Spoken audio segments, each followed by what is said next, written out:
सभी को जय जिनेन्द्र।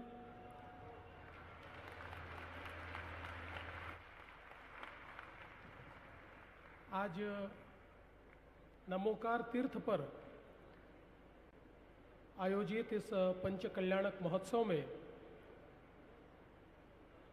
हमारे बीच उपस्थित सभी हमारे आचार्य संत मुनि जो हमारी प्रेरणा को प्रज्वलित करते हैं और हमें आशीर्वाद देते हैं, ऐसे सभी हमारी संत शक्ति को मैं सबसे पहले नमन करता हूं। विशेष रूप से उपस्थित परम पूजनीय आचार्य श्री कुंतु सागर जी महाराज, परम पूजनीय आचार्य श्री देवनंदी जी महाराज, परम पूजनीय आचार्य श्री पुष्पदंत जी महाराज, हमारे साथी भाई प्रफुल्ल पटेल जी, गिरीश महाजन जी, दादा भुसे जी, राहुल अहेर जी, संजय केणेकर जी, भारतीताई पवार, राजेंद्र जी जैन, हमारे नमोकार तीर्थ क्षेत्र समिति के अध्यक्ष संतोष जी पेंढारी, हमारे मित्र भूषण कासलीवाल जी, नीलम जी अजमेरा, प्रीतम शाह, सरिता जी जैन, रूबी जी जैन, जयश्री दीदी, वैशाली दीदी, बाबू गांधी जी, अनिल जमगे जी, मुकेश रावकर जी, सुमेर काला जी, विजय लोहाड़े जी, अतुल जैन जी, पवन पाटनी जी, महावीर गंगवाल जी, हमारे विभागीय आयुक्त श्री प्रवीण गेड़ाम, श्री आयुष प्रसाद, श्री बाला साहेब पाटिल, श्रीमती सोनल कासलीवाल दगड़े, मंचासीन सभी महानुभाव, इस पंचकल्याणक महोत्सव में उपस्थित सभी हमारे बहनों और भाइयों, मुझे आज बहुत खुशी है कि नमोकार तीर्थ में पंचकल्याणक महोत्सव में आने का अवसर मुझे मिला और चांदवड़ की इस भूमि पर ये जो एक अत्यंत पवित्र स्थली निर्मित हुई है, जो आने वाले कई शतकों तक हम सभी को प्रेरणा देगी, वहाँ पर एक प्रकार से नमन करने का अवसर मुझे जो मिला है, मैं उसके लिए बहुत बहुत आभार व्यक्त करता हूँ। आज मानवीय मूल्यों की गरिमा को प्रतिष्ठित करने वाले परम पूजनीय 108 कुंतु सागर जी महाराज, प्रसिद्ध अध्यात्मवेत्ता, महान तपस्वी, संत परम पूजनीय प्रज्ञाश्रमण सरस्वतीचार्य श्री 108 देवनंदन जी गुरुदेव, इन सभी को मैं बहुत बहुत नमन करता हूँ। और विशेष रूप से आज के इस मौके पर समूचे मानवता को संदेश देने वाले हमारे जैन तीर्थंकरों को मैं नमन करता हूँ। उनके चरणों में मैं यहाँ पर नतमस्तक होता हूँ। अभी अभी प्रफुल्ल भाई कह रहे थे, हमारे देश के विकास में हमारे जैन समाज का जो योगदान है, मैं ऐसा मानता हूँ कि आज की भाषा में हम लोग जीडीपी में बात करते हैं और देश का सबसे बड़ा जीडीपी ये जैन समाज तैयार करता है।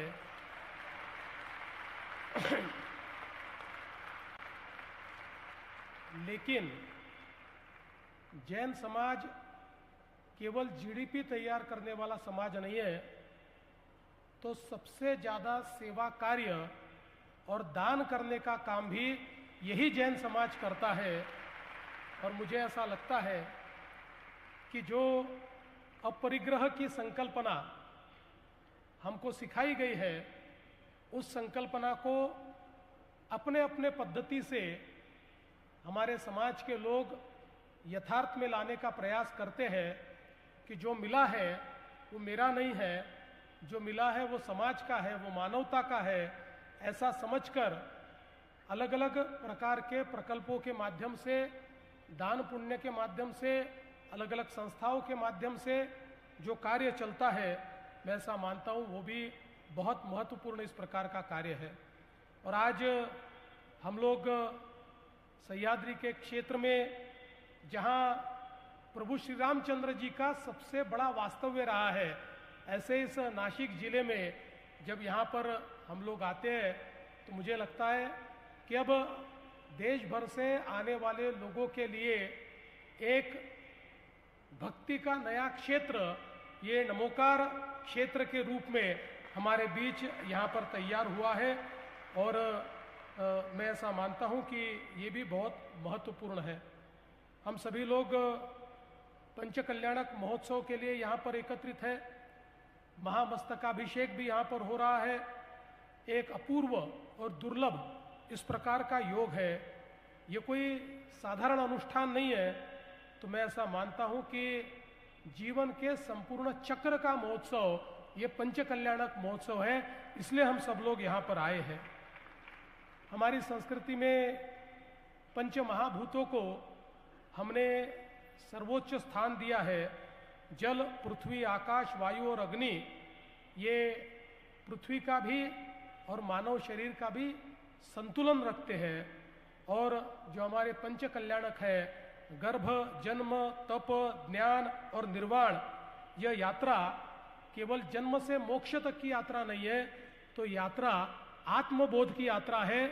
जो हमारे तीर्थंकारों ने हमको आत्मबोध कराया, जो हमको जीवन का रास्ता दिखाया, उस रास्ते पर चलने का संकल्प, यानी ये पंचकल्याणक महोत्सव है। इसलिए मैं ऐसा मानता हूँ कि बहुत महत्वपूर्ण इस प्रकार का आयोजन यहाँ पर हो रहा है। हम लोग जानते हैं कि जो अहिंसा है, करुणा है, अपरिग्रह है, सत्य है, संयम है, ये सारे जो गुण हैं, ये ऐसे गुण हैं जो हमको कई संस्कृतियों से अलग बनाते हैं।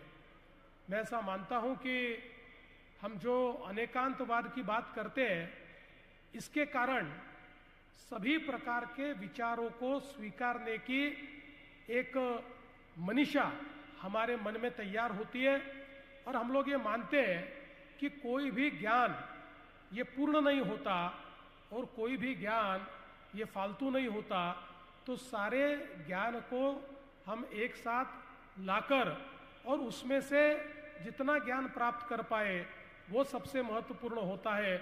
इसलिए मैं ऐसा मानता हूँ कि आज दुनिया में जब लोग डाइवर्सिटी की बात करते हैं, डाइवर्स ओपिनियन की बात करते हैं और कहते हैं कि अगर दुनिया को बचाना है तो ये सारे डाइवर्स ओपिनियन को हमको एक्नॉलेज करना होगा। ये जो अलग अलग विचार है, इन विचारों का प्रतिपादन करना होगा। ये हजारों साल पहले हमारे जैन विचारों में अनेकांतवाद के माध्यम से पहले ही प्रतिष्ठित हुआ है।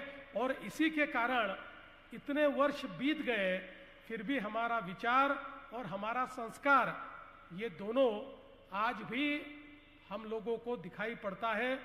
दुनिया की तो जो पुरानी सभ्यताएं हैं, ये सारी की सारी सभ्यताएं समाप्त हो गई, लेकिन हमारी भारतीय सभ्यता हजारों वर्षों से निरंतर चल रही है। इसका कारण हमने जो अच्छा है उसको स्वीकारा, जो खराब है उसको त्यागा, और उसी के कारण हम सभी लोग आगे बढ़ रहे हैं।